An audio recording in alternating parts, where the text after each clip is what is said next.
sebagai perwakilan 7 wilayah adat setanah Papua di Provinsi Papua Barat Daya, bersumpah untuk menjaga dan melestarikan adat istiadat, pengukuhan lembaga masyarakat adat atau BRI, sekaligus 7 wilayah adat diwakili setanah Papua sesuai dengan Undang-Undang Otsus. Masyarakat adat ini dibentuk, jadi yang mempunyai hak yang tercantum dalam Undang-Undang Otsus itu ada 3: masyarakat adat, perempuan, agama.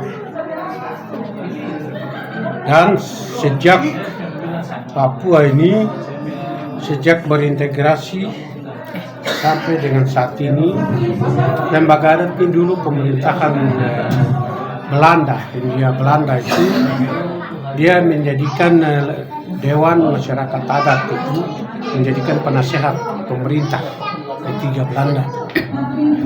Sudah hampir 61 tahun ini, banyak di Undang-Undang Otsus itu sendiri mengakui dibentuknya, tetapi implementasi 21 tahun ini tidak pernah terrealisasi.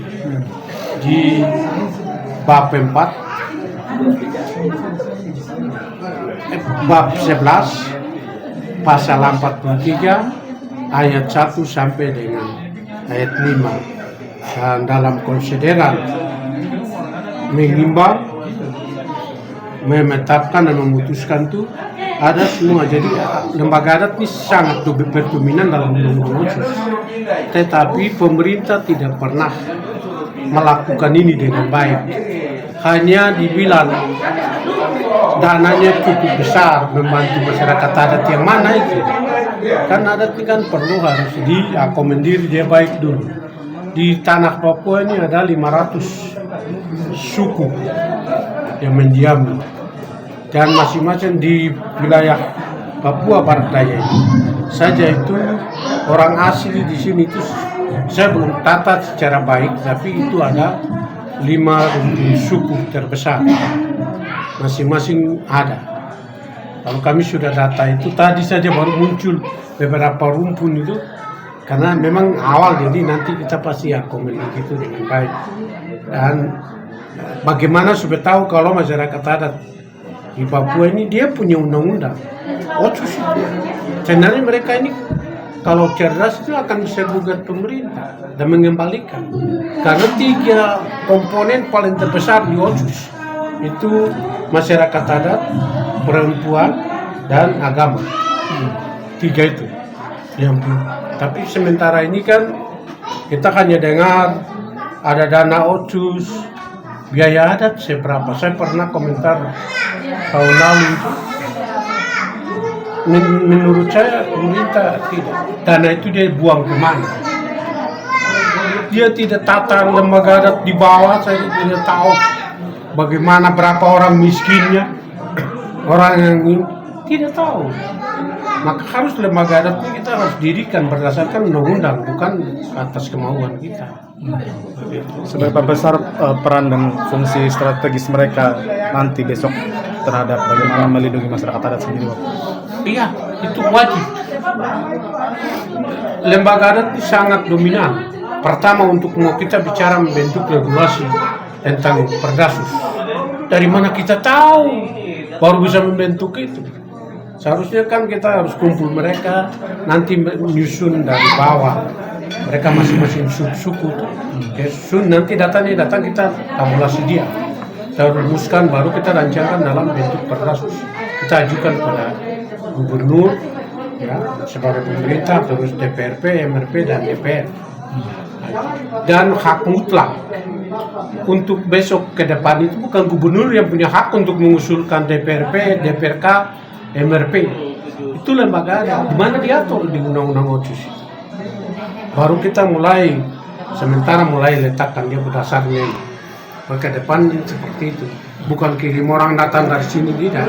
Nanti contohnya ke depan itu rumpun suku 5 yang adanya akan menambah lagi, itu dia yang punya hak untuk mendapat itu jatah MRP, DPRP, DPRK kekhususan. Ini tidak pernah money politik dominan daripada undang-undang dan tidak mengatur masyarakat ini dengan baik. Satu Papua ini akan ikut karena 7 wilayah adat itu tadi sudah ikut semua.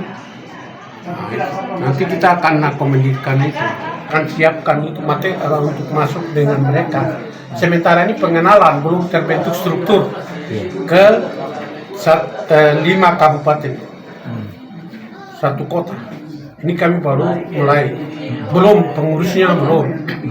Nah, hari ini kami mengukuhkan dulu, nanti masing-masing itu baru dia mengirimkan dia orang wilayah tadi. Dia akan mengirimkan, misalnya sambil contoh Kabupaten Maibra. Kabupaten Maibra itu terdiri dari 3 distrik besar dulu zaman Belanda, tidak pakai yang baru-baru. Ini 3 itu yang nanti kita diambil perwakilannya. Terus Macamo ini dia suku paling banyak. Saya sudah ada catatannya. Nanti kita ambil. Tapi minoritas pun tetap masuk semua. Nanti kita ini kan belum tertata. Ini baru kita mau mulai. Jadi untuk nanti menata dia prosedur adatnya supaya dia bagus, rapi. Mewakili wilayah 7 wilayah adat setanah Papua. Jadi saya baca ada ikrar tanah mengucap syukur kepada Tuhan Yang Maha Esa atas rahmat dan anugerahnya. Pada hari ini, Jumat, tanggal 27 Desember 2024, saya atas nama Andi Asmuruf, SKMH, Ketua Umum Forum Deklarator Sorong Raya, Provinsi Papua Barat Daya, dengan ini mengukuhkan para perwakilan 7 wilayah adat setanah Papua di Provinsi Papua Barat Daya.